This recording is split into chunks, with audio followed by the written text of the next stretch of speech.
ನಮಸ್ಕಾರ ವೀಕ್ಷಕರೇ, ಮತ್ತೊಂದು ಹೊಸ ಮಾಹಿತಿಯೊಂದಿಗೆ ತಮಗೆಲ್ಲರಿಗೂ ನಮ್ಮ ಒಂದು ಯೂಟ್ಯೂಬ್ ಚಾನಲ್ಗೆ ಸ್ವಾಗತ. ಈ ಒಂದು ವಿಡಿಯೋದಲ್ಲಿ ತಿಳಿಸ್ಕೊಡ್ತಾ ಇರೋ ಮಾಹಿತಿ ಏನು ಅಂತ ನೀವು ತಮ್ಮನೇಲಿ ನೋಡಿರೋ ಪ್ರಕಾರ, PUC ವಿದ್ಯಾರ್ಥಿಗಳು ರೀ ಎಕ್ಸಾಮಿನೇಷನ್ಗೆ ಅಪ್ಲಿಕೇಶನ್ ಹಾಕೋದನ್ನ ಆನ್ಲೈನ್ ಮುಖಾಂತರ ಹೇಗೆ ಅಂತ ಅನ್ನೋದನ್ನ ತಿಳಿಸ್ಕೊಡ್ತಾ ಇದ್ದೇನೆ. ಇದರಲ್ಲಿ ನೀವು ಏನೆಲ್ಲ ಮಾಡಬಹುದು, ರಿಜಿಸ್ಟ್ರೇಷನ್ ಮಾಡೋದು ಹೇಗೆ, ನಂತರ ಯೂಸರ್ ನೇಮ್ ಪಾಸ್ವರ್ಡ್ ಕ್ರಿಯೇಟ್ ಮಾಡೋದು ಹೇಗೆ, ದಾಖಲೆಗಳು ಏನೆಲ್ಲ ಬೇಕಾಗುತ್ತೆ, ಫೀಸ್ ಎಷ್ಟಿರುತ್ತೆ, ಈ ಒಂದು ಎಕ್ಸಾಮಿನೇಷನ್ ಕಟ್ಟುವಂತ ಒಂದು ಉದ್ದೇಶ ಯಾವುದಕ್ಕೆ ಅಂತ ಅನ್ನೋದನ್ನ ಕೂಡ ನಾನು ನಿಮಗೆ ಈ ಒಂದು ವಿಡಿಯೋದಲ್ಲಿ ಕವರ್ ಮಾಡ್ತಾ ಇದ್ದೇನೆ. ವಿಡಿಯೋನ ಪೂರ್ತಿಯಾಗಿ ನೋಡಿ. ಚಾನಲ್ಗೆ ಯಾರೆಲ್ಲ ಹೊಸಬರು ಇದ್ರೋ ಚಾನಲ್ಗೆ ಸಬ್ಸ್ಕ್ರೈಬ್ ಮಾಡ್ಕೊಂಡು ನೋಟಿಫಿಕೇಶನ್ ಬಟನ್ ಆನ್ ಮಾಡಿ ಆಲ್ ಅಂತ ಹೇಳಿ ಸೆಲೆಕ್ಟ್ ಮಾಡ್ಕೊಳ್ಳಿ.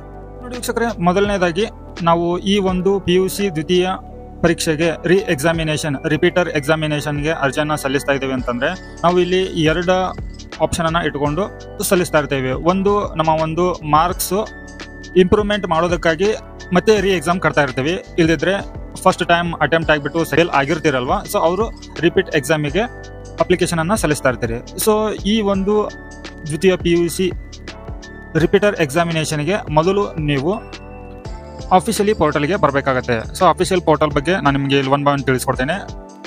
ಇಲ್ಲಿ ನೋಡಿ, ಕರ್ನಾಟಕ ಶಾಲಾ ಪರೀಕ್ಷೆ ಮತ್ತು ಮೌಲ್ಯ ನಿರ್ಣಯ ಮಂಡಳಿ, ಈ ಒಂದು ಪೇಜ್ಗೆ ನೀವು ಬರಬೇಕಾಗತ್ತೆ. ಇದ್ರ ಲಿಂಕ್ ಅನ್ನ ಕೂಡ ನಾನು ಕೊಟ್ಟಿರ್ತೇನೆ. ಇಲ್ದಿದ್ರೆ ಡೈರೆಕ್ಟ್ ಆಗಿ ನೀವು ಇಲ್ಲಿ ನೋಡಿ kcva.karnataka.gov.in ಅಂತ ಹೇಳಿ ಸರ್ಚ್ ಮಾಡಿದ್ರೆ ಸಾಕು, ಗೂಗಲ್ ನಲ್ಲಿ ಈ ಒಂದು ಪೇಜು ಓಪನ್ ಆಗುತ್ತೆ. ಸೊ ಇಲ್ಲಿ ನಿಮಗೆ ಸ್ವಲ್ಪ ಕೆಳಗಡೆ ಬಂದ್ರೆ ಇಲ್ಲಿ ಪರಿಚಯ ಕೊಟ್ಟಿದ್ದಾರೆ, ನಂತರ ಸೇವೆಗಳು ಮತ್ತು ಯೋಜನೆಗಳು ಅಂತ ಇದೆ, ಇಲ್ಲಿ ಆನ್ಲೈನ್ ಸೇವೆಗಳು ಅಂತ ಇದೆ ನೋಡಿ. ಈ ಮೂರನೇ ಆಪ್ಷನ್ ನಲ್ಲಿ ದ್ವಿತೀಯ PUC ಅಂತ ಕೊಟ್ಟಿದ್ದಾರೆ ನೋಡಿ, ಈ ಒಂದು ಆಪ್ಷನ್ ಮೇಲೆ ಕ್ಲಿಕ್ ಮಾಡ್ಕೊಳ್ಳಿ. ಇಲ್ಲಿ ಎರಡನೇ ಆಪ್ಷನ್ ಕಾಣ್ತಾ ಇದೆ ನೋಡಿ, ಪುನರಾವರ್ತಿತ ಅಭ್ಯರ್ಥಿಗಳ ನೋಂದಣಿ 2026 PUC ಎಕ್ಸಾಮ್ 1 ಅಂತ ಇದೆ ನೋಡಿ, ಇದ್ರ ಮೇಲೆ ಕ್ಲಿಕ್ ಮಾಡ್ಕೊಳ್ಳಿ. ಈ ತರ ಒಂದು ನೆಕ್ಸ್ಟ್ ಪೇಜ್ ಓಪನ್ ಆಗುತ್ತೆ. ಈ ಒಂದು ಪೇಜ್ ಅಲ್ಲಿ ಇಲ್ಲಿ ನೀವು ಈ ಒಂದು ಪೇಜ್ ನಲ್ಲಿ ಫಸ್ಟ್ ರಿಜಿಸ್ಟ್ರೇಷನ್ ಮಾಡ್ಕೋಬೇಕಾಗತ್ತೆ. ಈ ಒಂದು ರಿಜಿಸ್ಟ್ರೇಷನ್ಗೆ ಮೊದಲು ನೀವು ಇಲ್ಲಿ ನಿಮ್ಮ ಒಂದು ಮೊಬೈಲ್ ನಂಬರ್ ಅನ್ನ ಹಾಕಬೇಕಾಗುತ್ತೆ. ಅದೇ ನಿಮ್ಮ ಯೂಸರ್ ನೇಮ್ ಕೂಡ ಆಗುತ್ತೆ ನೀವು ಲಾಗಿನ್ ಮಾಡೋ ಟೈಮಲ್ಲಿ. ಸೊ ಅದಕ್ಕಾಗಿ ನೀವು ಇಲ್ಲಿ ನಿಮ್ಮ ಒಂದು ಮೊಬೈಲ್ ನಂಬರ್ ಅನ್ನ ಹಾಕಿ, ನಂತರ ಇಲ್ಲಿ ರಿಪೀಟರ್ ಕ್ಯಾಂಡಿಡೇಟ್ ಅಂತ ಹೇಳಿ ಸೆಲೆಕ್ಟ್ ಮಾಡ್ಕೊಳ್ಳಿ. ಇದರ ನಂತರ ಇಲ್ಲಿ ನಿಮ್ಮ ಒಂದು ಹಿಂದಿನ ವರ್ಷದ ಎಕ್ಸಾಮಿನೇಷನ್ ನಲ್ಲಿ ಕೊಟ್ಟಿರುವಂತ ರಿಜಿಸ್ಟ್ರೇಷನ್ ನಂಬರ್ ಅನ್ನ ಇಲ್ಲಿ ಎಂಟರ್ ಮಾಡಿಬಿಟ್ಟು, ಇಲ್ಲಿ ನೀವು ಯಾವ ಒಂದು ವರ್ಷದಲ್ಲಿ ಎಕ್ಸಾಮ್ ಬರ್ದಿದ್ದೀರಾ, ಯಾವ ಒಂದು ತಿಂಗಳಲ್ಲಿ ಪಾಸ್ ಆಗಿದ್ದೀರಾ, ಇದನ್ನ ಸೆಲೆಕ್ಟ್ ಮಾಡ್ಕೋಬೇಕಾಗತ್ತೆ.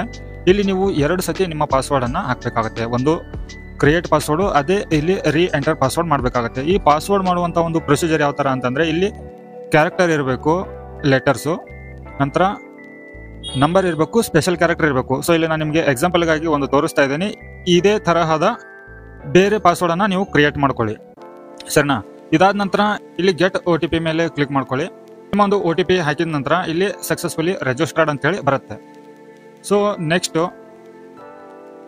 ಇಲ್ಲಿ ಯೂಸರ್ ಲಾಗಿನ್ ಮಾಡಬೇಕಾಗತ್ತೆ. ನೀವು ಇಲ್ಲಿ ನಿಮ್ಮ ಒಂದು ಮೊಬೈಲ್ ನಂಬರ್ ಅನ್ನ ಕೊಡಬೇಕಾಗತ್ತೆ. ಮೊಬೈಲ್ ನಂಬರಿಗೆ ಮತ್ತೆ ಒಂದು OTP ಜನರೇಟ್ ಆಗುತ್ತೆ. ಆ ಒಂದು OTP ಅನ್ನ ನೀವು ಈ ಒಂದು ಬಾಕ್ಸ್ ನಲ್ಲಿ ಹಾಕಿಬಿಟ್ಟು ಪ್ರೊಸೀಡ್ ಟು ಲಾಗಿನ್ ಮೇಲೆ ಕ್ಲಿಕ್ ಮಾಡ್ಕೊಳ್ಳಿ. ಸೊ ಇಲ್ಲಿ ನಿಮ್ಮ ಒಂದು ಯೂಸರ್ ನೇಮು ಪಾಸ್ವರ್ಡ್ ಹಾಕ್ಬಿಟ್ಟು ಮತ್ತೆ ಲಾಗಿನ್ ಮಾಡ್ಕೋಬೇಕಾಗತ್ತೆ. ನೀವು ಲಾಗಿನ್ ಆದ ನಂತರ ಇವಾಗ ನಿಮ್ಮ ಒಂದು ಪ್ರೊಫೈಲು ಲಾಗಿನ್ ಆಗಿರುತ್ತೆ. ಲಾಗಿನ್ ಆದ ನಂತರ ಇಲ್ಲಿ ನೋಡಿ ರಿಪೀಟರ್ ಅಪ್ಲಿಕೇಶನ್ ಅಂತ ಇದೆ, ಇದ್ರ ಮೇಲೆ ಕ್ಲಿಕ್ ಮಾಡ್ಕೊಂಡ ತಕ್ಷಣ ನಿಮಗೆ ಇಲ್ಲಿ ಇನ್ಫಾರ್ಮೇಶನ್ ಓಪನ್ ಆಗುತ್ತೆ ನೋಡಿ. ಇಲ್ಲಿ ನಿಮ್ಮ ಒಂದು date of birth 10th marks card ನಲ್ಲಿ ಇರೋ ತರ ಬೇಕಾಗುತ್ತೆ. To claim fees examination SC ST ದವ್ರು ಆಯ್ತಂತಂದ್ರೆ ಅವ್ರ ಒಂದು ಸರ್ಟಿಫಿಕೇಟು ತಹಶೀಲ್ದಾರ್ ಇಂದ ಅಟೆಸ್ಟೆಡ್ ಆಗಿರಬೇಕು. ನಂತರ ಇಲ್ಲಿ ಹ್ಯಾಂಡಿಕ್ಯಾಪ್ಟ್ ಏನಾದರೂ ಆಗಿದ್ರೆ ಅವರ ಒಂದು ಸರ್ಟಿಫಿಕೇಟ್ ಕೂಡ ಸರ್ಜನ್ ನಿಂದ ಸಿಗ್ನೇಚರ್ ಆಗಿರಬೇಕು.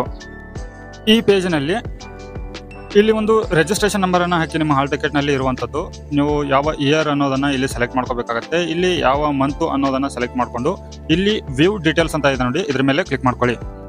ಇದ್ರ ಮೇಲೆ ಕ್ಲಿಕ್ ಮಾಡ್ಕೊಂಡ ನಂತರ ನಿಮಗೆ ಇಲ್ಲಿ ನೆಕ್ಸ್ಟ್ ಪೇಜ್ ಅಲ್ಲಿ ವ್ಯೂ ಆಗುತ್ತೆ. ಇಲ್ಲಿ ನಿಮ್ಮ ರಿಜಿಸ್ಟ್ರೇಷನ್ ನಂಬರ್ ಇರುತ್ತೆ, ನಂತರ ಇಲ್ಲಿ ನಿಮ್ಮ ಕರೆಂಟ್ ಇಯರ್ ಇರುತ್ತೆ, ಅಭ್ಯರ್ಥಿ ಹೆಸರು ಇರುತ್ತೆ, ನಂತರ ಇಲ್ಲಿ ತಾಯಿ ಹೆಸರು ಇರುತ್ತೆ, ಇಲ್ಲಿ ನಿಮ್ಮ ಒಂದು ಲಿಂಗ ಯಾವುದು ಅನ್ನೋದನ್ನ ಸೆಲೆಕ್ಟ್ ಮಾಡ್ಕೊಳ್ಳಿ. ಇಲ್ಲಿ ತಂದೆ ಹೆಸರು ಇರುತ್ತೆ, ಇಲ್ಲಿ ಸ್ಟೂಡೆಂಟ್ ಮಾರ್ಕ್ ಶೀಟ್ ಕೂಡ ಇರುತ್ತೆ ನಿಮಗೆ. ಇಲ್ಲಿ ಫೈನಲ್ ರಿಸಲ್ಟ್ ಫೇಲ್ ಅಂತ ಅಥವಾ ಪಾಸ್ ಅಂತ ಇರುತ್ತೆ. ಸೊ ಇಲ್ಲಿ ನಿಮಗೆ ಶೀಟ್ ಕೂಡ ನೋಡ್ಕೋಬಹುದು. ಇಲ್ಲಿ ಕೆಳಗಡೆ ನಿಮಗೆ ಸ್ಟೂಡೆಂಟ್ ರಿಜಿಸ್ಟ್ರೇಷನ್ ಫಾರ್ಮ್ ಓಪನ್ ಆಗುತ್ತೆ ಸ್ಕ್ರೋಲ್ ಡೌನ್ ಮಾಡಿ ಬಂದಾಗ. ಸೊ ಇಲ್ಲಿ ನಿಮ್ಮ ಒಂದು ಕ್ಯಾಂಡಿಡೇಟ್ ಮೊಬೈಲ್ ನಂಬರ್ ಅನ್ನ ಹಾಕಬೇಕಾಗತ್ತೆ, ಡೇಟ್ ಆಫ್ ಬರ್ತ್ ಅನ್ನ ಹಾಕಬೇಕಾಗತ್ತೆ. ಇಲ್ಲಿ ಬಿಸ್ನೆಸ್ ಸ್ಟೂಡೆಂಟು, ಪೊಲಿಟಿಕಲ್ ಸೈನ್ಸ್, ಇಲ್ಲಿ ನಿಮಗೆ ಟಿಕ್ ಮಾರ್ಕ್ ಹಾಕೊಳ್ಳುವಂತ ಒಂದು ಆಪ್ಷನ್ ಕೊಟ್ಟಿರ್ತಾರೆ. ಇಲ್ಲಿ ನಿಮಗೆ ಫೀಸ್ ಕೂಡ ಡಿಸ್ಪ್ಲೇ ಆಗ್ತಾ ಇರುತ್ತೆ. ನೀವು ಎಷ್ಟು ಸಬ್ಜೆಕ್ಟ್ ಇಲ್ಲಿ ಆ್ಯಡ್ ಮಾಡ್ತಾ ಹೋಗ್ತೀರೋ ಅದು ಸಬ್ಜೆಕ್ಟ್ ಇಲ್ಲಿ ನಿಮಗೆ ಆ್ಯಡ್ ಆಗ್ತಾ ಹೋಗುತ್ತೆ. ನಂತರ ನಿಮ್ಮ ಒಂದು ಫೋಟೋನ 50 KB ಒಳಗಡೆ ಅಪ್ಲೋಡ್ ಮಾಡಬೇಕಾಗತ್ತೆ. ಇಲ್ಲಿ ನಿಮ್ಮ ಫೀಸ್ ಚಾರ್ಟ್ ಕೂಡ ನಾನು ಇಲ್ಲಿ ಡಿಸ್ಪ್ಲೇ ಮಾಡ್ತಾ ಇದ್ದೀನಿ. ಆ ಫೀಸ್ ಚಾರ್ಟ್ ಅನ್ನ ಕೂಡ ನೀವು ನೋಡ್ಕೋಬಹುದು. ನೋಡ್ಕೊಂಡ್ಬಿಟ್ಟು ಅದ್ರ ಪ್ರಕಾರ ಅಪ್ಲೈ ಮಾಡಿ.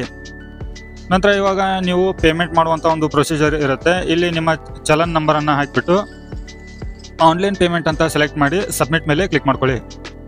ಇಲ್ಲಿ ನೀವು ಸಬ್ಮಿಟ್ ಮೇಲೆ ಕ್ಲಿಕ್ ಮಾಡ್ಕೊಂಡ ನಂತರ ನಿಮ್ಮ ಒಂದು ಪೇಮೆಂಟ್ ಪೇ ಮಾಡೋಕ್ಕಿಂತ ಮೊದಲು ಇಲ್ಲಿ ನಿಮ್ಮ ಡೀಟೇಲು ಶೋ ಆಗುತ್ತೆ. ಪೇ ನಾವು ಮೇಲೆ ಕ್ಲಿಕ್ ಮಾಡ್ಕೊಳ್ಳಿ. ನಿಮಗೆ ಒಂದು ಮೆಸೇಜ್ ಬರುತ್ತೆ, do you want to submit the transaction ಅಂತ ಹೇಳಿ ಓಕೆ ಮೇಲೆ ಕ್ಲಿಕ್ ಮಾಡ್ಕೊಳ್ಳಿ. ಓಕೆ ಮೇಲೆ ಕ್ಲಿಕ್ ಮಾಡ್ಕೊಂಡ ನಂತರ ನಿಮಗೆ ನೆಕ್ಸ್ಟ್ ಪೇಜಲ್ಲಿ ಈ ಥರ ಒಂದು ಇನ್ಫಾರ್ಮೇಶನ್ ಡಿಸ್ಪ್ಲೇ ಆಗುತ್ತೆ. ಇಲ್ಲಿ ನೀವು ಫೀಸ್ ಎಷ್ಟು ಕಟ್ಟಬೇಕು ಅಂತ ಅನ್ನೋದು ಇಲ್ಲಿ ತೋರಿಸ್ತಾ ಇರುತ್ತೆ. ಇಲ್ಲಿ ಕಂಟಿನ್ಯೂ ಫಾರ್ ಪೇಮೆಂಟ್ ಅಂತ ಹೇಳಿ ಇದ್ರ ಮೇಲೆ ಕ್ಲಿಕ್ ಮಾಡ್ಕೊಳ್ಳಿ. ಇಲ್ಲಿ ನಿಮಗೆ ನೆಕ್ಸ್ಟ್ ಪೇಜಲ್ಲಿ ಅಕ್ನಾಲೇಜ್ಮೆಂಟ್ ಜನರೇಟ್ ಆಗುತ್ತೆ. ಸೊ ವೀಕ್ಷಕರೇ, ಇಷ್ಟು ಈ ವಿಡಿಯೋದಲ್ಲಿ ಮಾಹಿತಿ ಇರುತ್ತೆ. ಈ ವಿಡಿಯೋ ತಮಗೆ ಉಪಯೋಗ ಆದರೆ ವಿಡಿಯೋಗೆ ಲೈಕ್ ಕೊಡಿ, ಚಾನಲ್ಗೆ ಸಬ್ಸ್ಕ್ರೈಬ್ ಮಾಡಿ. ಮತ್ತೆ ಹೊಸ ಮಾಹಿತಿಯೊಂದಿಗೆ ಸಿಗ್ತೀನಿ. ಅಲ್ಲಿವರೆಗೂ ಜೈ ಹಿಂದ್.